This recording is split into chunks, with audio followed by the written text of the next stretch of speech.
Warning! Today's episode of Let's Talk Anime contains the following subject matter: guns, fatty foods, American football, and a copious amount of unnecessary violence. Because, America!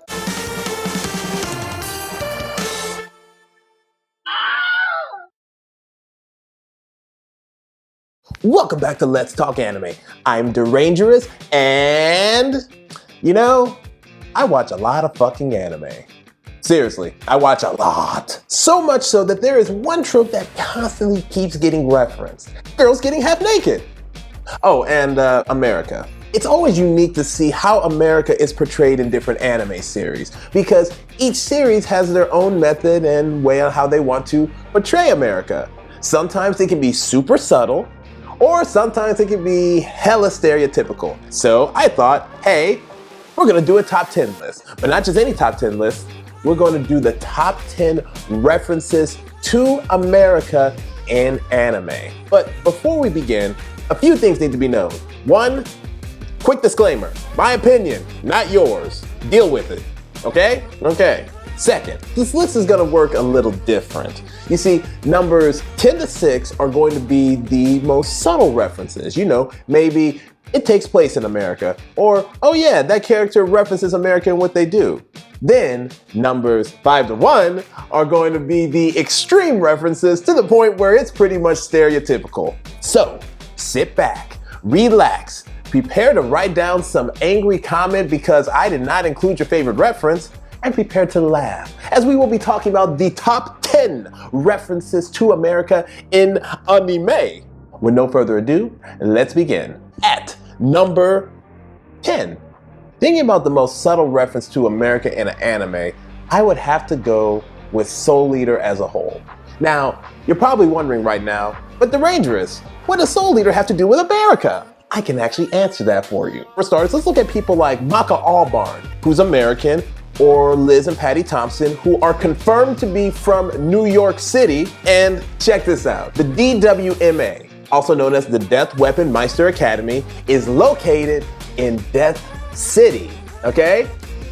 Death City is located in the United States. And in case you're wondering, Nevada. Seriously, at number 9. For number 9, we gotta take a look at Stan the Man Lee, okay? Stan Lee, creator of the Amazing Spider-Man, the Incredible Hulk, the Invincible Iron Man, and who could forget Black Panther. Did you know that he created an anime series too? True story. He created the series known as Hero Man, okay? Hero Man is an anime, okay? Created by Stan Lee. It takes place in America, more specifically California. It's basically, about superheroes. Well, a specific superhero, a hero known as Hero Man. He teams up with his partner named Joey. Yes, this is his legit name. Joey and Hero Man defeat evil. They fight the bad guys. And also, Hero Man himself has an American flag motif on his appearance. You got a series that takes place in America, referencing the American flag, and created by an American. Haha! This series came out in the early 2010s, and to this day, does not have an English dub, which is a little ironic. But you know what? This is one of those instances where it's okay if it doesn't. Or actually, it's a little weird it doesn't, because, you got a whole series taking place in America, and, you kind of want to know how would Americans sound like, but then again, this is the original language, but then it takes a... Anyway, number 8. We talked about Soul Eater and the series Hero Man. Is there anybody else that can give us a good reference to America? Maybe someone that's a little, how should we say, plus ultra? Wink, wink, nudge, nudge, Hailing from the anime My Hero Academia, the former #1 hero, All Might. What makes All Might a reference to America? Just look at the guy, okay? I mean, look at him when he's bulked up in his outfit and everything, okay? Focus on that version. All Might literally embodies America, even though he's Japanese. He is 100% Japanese. He trained in America when he was growing up, but All Might wears like red, white, and blue outfits, and all of his attacks reference an American city, state. Just listen to his attacks. He's got the Texas Smash, the Delaware Smash, the Manchester Smash, even though I'm pretty sure that's more of a city in the UK, but regardless, it sounds cool. Unless there is a city in America that's called Manchester City. I don't know, it just sounds cool. At number 7. So far, these references have talked about locations in America, but we're missing one key important aspect. Gun! Case in point, the anime Gunsmith Cats. More specifically, the character Raleigh Vincent. For all of you who do not know, Gunsmith Cats takes place in Chicago. I saw the flags. It's Chicago. Raleigh Vincent is a bounty hunter. She runs a place called Gunsmith Cats. When she's not out collecting bounties, she is running her shop. What is her shop, you ask? It's a gun shop. Yeah, guns in America. Because it's not America unless you throw some guns in there. At number 6. Okay, time for the otaku boomer in me to come out. In my day, Beyblades did not burst and shit. Okay? Beyblades were all about summoning the ancient powerful beast inside of toy. Yeah, that was how we did Beyblades. In the first Beyblade anime, the main characters that we know, the Blade Breakers, they go up against a team known as the All-Stars. The All-Stars are a group of Beybladers from America. Each member of the All-Stars used a unique way on how they launched their Beyblades. One used a baseball, while another used a tennis racket. Believe it or not, there was this one guy who used a basketball. And I shit you not on this, there was this big guy, he uses a football. And by using it, he kicks it in the air and for some reason, it launches his Beyblade. I don't understand that to this day. It makes zero fucking sense. I'm not gonna question it. One of the main characters in Beyblade, his name is Max. He hails from America and he launches his Beyblade with a sniper scope on it. Because, you know, America. All right, we've got the subtle ones out the way. Let's jump down to the more extreme. At number 5. You all remember that series, Samurai Champloo, right? I mean, you had samurai from the Edo period of Japan mixed with hip hop. But the hip hop isn't what makes this one a reference to America. Oh, no, no, no. I'm talking about a specific episode. And I think some of you all know what I'm talking about. The episode about baseball. Americans have come to Japan. Just a heads up, these Americans are stereotypically pale as hell, as well as somewhat overweight. They've come to Japan being all like, "Hello, Japanese people. I represent the United States of America, and you are all going to start trading with us." The Japanese are like, "Well, that's nice and everything, but you know, we are under orders and law to not trade with outsiders." The Americans respond in the most American way possible by giving the finger and then shouting, "Fuck you" to Japan and firing cannons. And then they all play a game of baseball in which they cheat. Because, you know, it's not baseball unless you're cheating. Ain't that right, Barry Bonds? Mark McGuire? Coming in at number 4, let's talk about Gundam. There's Gundam Unicorn, Gundam Seed, and who can forget Mobile Suit Gundam Iron-Blooded Orphans? But have any of you all ever heard of a series called Mobile Fighter G Gundam? Premise of the series is this. All the different countries on Earth have now gone into space, forming different space colonies. They all enter Gundam tournaments every so often to determine who's gonna rule all the space colonies. Insert the space colony of Neo America. You see, their representative, his name is Chibity Crockett. He pilots the Gundam Maxter.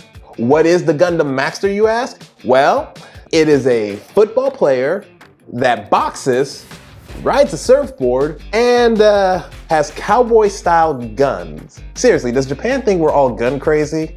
Okay, that's a stupid question. At number 3, Magical Shopping Arcade Abenobashi. Hot dogs. You might just want to Google this one on your own because this one is just... Here's a little quote, and this is a legit quote from the English dub. Hi there, fucking cowboy and fucking cowgirl. How the fuck are you doing? Would you like some fucking hot dogs? I'll fuck you very much. Google it. At number 2, you all really, really, really need to hear me out, okay? Because I might be stepping on some toes on this one, but just hear me out. At number 2 is America from Italia. Now, don't start writing your comments yet. Just hear out the whole video. America from Italia is basically the embodiment of America. He is America. No, he legit is America. And he is every single thing that's stereotypically American. I mean, he's loud, he's obnoxious, he goes off and starts shit and then tries to come in and intervene trying to be the hero. America sits around and eats cheeseburgers and drinks milkshakes all the time. If that's not America, I don't know what is. And he also brags about how Michael Bay is the best filmmaker in the world. He's definitely American. But the Dangerous, you just said America, the living embodiment of all things that's American, is at number 2 and not number 1. Why is he at number 2? Well, that's a good question. But before we go there, I got a shit ton of honorable mentions. Ahem. Ice Shield 21, Bill Burton from Shaman King, Joseph Joestar. He's not 100% American, but by part 3, he acts super American. Bandit Keith Howard from Yu-Gi-Oh! The American Empire from Ghost in the Shell. The New York Pizza Cat from Samurai Pizza Cats. Will Smith and Barack Obama from Gintama, Revy from Black Lagoon, George W. Bush from the anime Baki Hanma, any Americanized English dub of anime. And last but certainly not the least, the 4Kids National Anthem. Let's take a look at this list so far. We've referenced places, food, sports, and of course guns.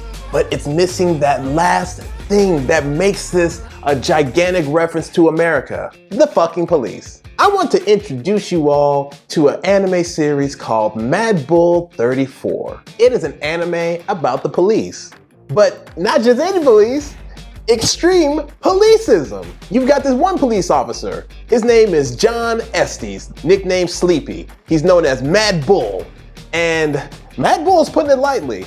You see, when there's a crime going on, the first thing he does is take out the gun and just starts emptying out the clip, okay? He just keeps pulling until the crime is over or until his gun is empty. He's also a pimp.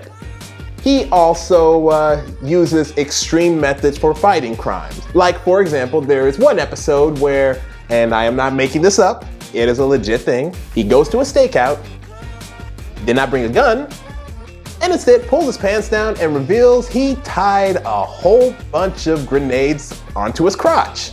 Because, you know, America. Guns, locations, fatty foods, and also police. Mad Bull 34 is everything that is America. But yeah, that was a fun episode of Let's Talk Anime. As usual, I'm your host, Dangerous.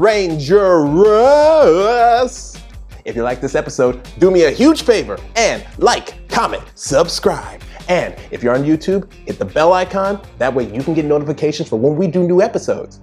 And tune in next time, where we're gonna go somewhere. Yeah, we're going to go somewhere? Oh. Anyway, peace out.